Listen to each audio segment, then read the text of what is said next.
It's an everyday thing, it's an everyday thing, it's an everyday thing when you let your nuts hang. Imagine that TikTok being the one thing that lowers tariffs from China.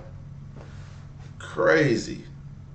We're awaiting the president's signing of that executive order, filling in some blanks here in terms of what we can expect when we get that, and some things related to, of course, what will be the creation of TikTok USA, essentially. As you take a look at shares of Oracle. If you haven't bought Oracle by now, I suggest you buy it. That's not a financial advice from me. That's just something I would tell you to do. Right now as well. First of all, as for the declaration or the EO, that we're going to get from the president, it is essentially going to say that as currently contemplated and as we've been reporting, the divestiture will meet the requirements under the statute of the law that was passed by Congress to be considered a qualified divestiture of TikTok such that it no longer poses any sort of national security threat to the United States. So that. My family and I have known for years that there are costs to standing up to Donald Trump, but we couldn't imagine ourselves living any other way. We will not live on our knees, and you shouldn't either. Somebody that I love dearly recently said that fear is the tool of a tyrant, and she's right. But I'm not afraid, and I hope you're not either. I hope instead you are engaged. You are paying attention, and you will vote like your beloved country depends upon it, which it does. My heart is broken for the Department of Justice, but I have great confidence in the federal judicial system, and I'm innocent. So let's have a trial. And Those are Comey's words. He says he's not afraid of what's to happen. Now, Comey has been indicted. This is basically an attack on. This is basically Donald Trump going after everybody who went after him. Okay, TikTok was one of the things that went after him, so he had to take over that. Comey. Who else did he go after recently? Oh, Jimmy Kimmel. He just pay attention.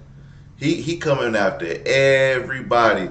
And I knew once he got reelected that this was going to happen. He was going to get everybody who got him impeached twice. Not once, twice.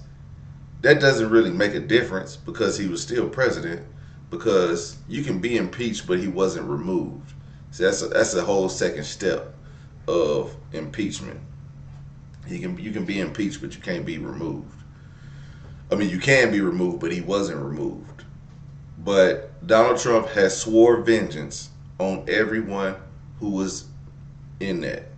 Okay, so we're gonna see this coming up in the next few days.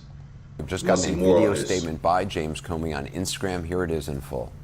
my family and I have known for years that there are costs to standing up to Donald Trump. But we couldn't imagine ourselves living any other way. We will not live on our knees, and you shouldn't either. Somebody that I love dearly recently said that fear is the tool of a tyrant, and she's right. But I'm not afraid, and I hope you're not either. I hope instead you are engaged, you are paying attention, and you will vote like your beloved country depends upon it, which it does. My heart is broken for the Department of Justice, but I have great confidence in the federal judicial system, and I'm innocent. So let's have a trial and keep the faith. There's a remarkable statement to hear from a former head of the FBI who has now been indicted. We've just got. What do you make of the charges? How do they come about? Just launch anywhere. Okay, yeah, crazy case. Just to start out with the strength of these charges, look, the federal government in general has about a 90% success rate when it comes to obtaining a guilty charge after an indictment. There are unique characteristics of this case that make it a potential outlier, meaning I think the prosecutors may have an uphill battle here, not the least of which is the fact that this case has been languishing for 5 years. They got this indictment in just under the wire of that statute of limitations. This case has been run up and down the flagpole many times before, including, as Scott noted there, the previous United States Attorney for the Eastern District of Virginia apparently declined to prosecute this case because he didn't feel the evidence was there. Trump had to remove him, insert a personal attorney. She's the only one that signed this indictment. Very rare. Lindsay Halligan. Very rare. Never prosecuted a case. Very rare for a United States attorney herself to go into the grand jury to present that evidence and to sign that indictment. So there are accusations that this is political. So you hear that? This is people pulling the strings. This is somebody with power to do this. It's a hit. If you won't do it, I'll get you out of there and put somebody in there who will do it. What is that telling y'all? Where are we headed? Now, conservatives and liberals, is this the type of country that you want? Is this the type of battles that we want to fight? We don't need to be fighting these battles. We need to be releasing them Epstein files. But instead, we're going after a previous FBI director, not even the current one. They said he's crooked. I've never seen anything crooked that he's done. I mean, unless he stole some candy back in the day. But there's more to it. But we got to see the evidence. The Virginia state attorney said he wasn't going to prosecute it because there wasn't enough evidence. And only one U.S. attorney signed off on this. Come on now. Is this case even strong? We're about to waste our tax-paying dollars over this, and it's about to be in the millions. Because Lindsay Halligan was handpicked by the president himself. But the grand jury, which is, everyday Americans, they still had to agree. They voted to indict him. Isn't that significant? Absolutely. So we all know the bar to indict is pretty low, and we all know the saying, you can indict a ham sandwich. But the reporting is that they did vote a no bill on at least one of those charges. So it does give you some indication that they were at least, had a skeptical eye to this. But no, absolutely. A prosecutor's duty, however, even though that's a low standard to get the indictment, is higher. They need to believe that they can prove that case beyond a reasonable doubt. So President Trump has been honest about his retribution to what he might call his political enemies. But does it matter the political narrative of it being politics over what we now know this case to be? Well, in this case, it really does matter because you can bet your bottom dollar that the first motion Comey and his attorneys will be making is one for a selective and vindictive prosecution. And they've got the evidence there in the form of that Truth Social tweet. Oh, well, let's read the tweet. Pam, I have reviewed over 30 statements and posts saying that essentially same old story as last time. All talk, no action. Nothing is being done. What about Comey, Adam Shifty Schiff, Letitia? They're all guilty as hell, but nothing is going to be done. Then we almost put in a Democrat-supported U.S. attorney in Virginia with a really bad reputation, with a really bad Republican past, a woke rhino who was never going to do his job. That's why two of the worst Democratic senators pushed so hard. He even lied to the media and said he quit and that we had no case. No, I fired him. And there is a great case. And many lawyers and legal pundits say so. Lindsay Halligan is a really good lawyer and likes you a lot. We can't delay any longer. It's killing our reputation and credibility. They impeached me twice and indicted me 5 times over nothing. Justice must be served now. And y'all know who said that, okay? There it is. Okay, this is a political attack. This is an attack on justice. This is an attack on an American citizen. For what? Is get back. Which is one of the strongest cases I've ever seen for a selective prosecution. The judge could potentially throw that out because it could potentially meet those standards. I am so appalled at those that took an oath, at those that actually went to law school. Many of us ended up with law school debt. And then we have to take not only the bar exam, but we have an ethics exam that we have to take, because there is supposed to be some level of ethics in what we do when we go into a courtroom. Now you have people that literally either they just don't know the law or they just don't care. But the idea that you would go after someone, and listen, even as Democrats, we had our fair share of issues with James Comey, okay?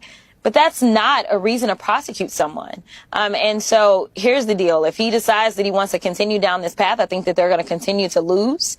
And I don't see the former FBI director saying that he is going to just go ahead and say enter into a plea deal, or he's just going to take this line down. I think that this is someone who absolutely will fight this to the end. It is a really dark, sad, scary day for America, and that post that you just showed is truly petrifying. The President of the United States ordered criminal charges against an individual who happens to be a political adversary and a critic of him.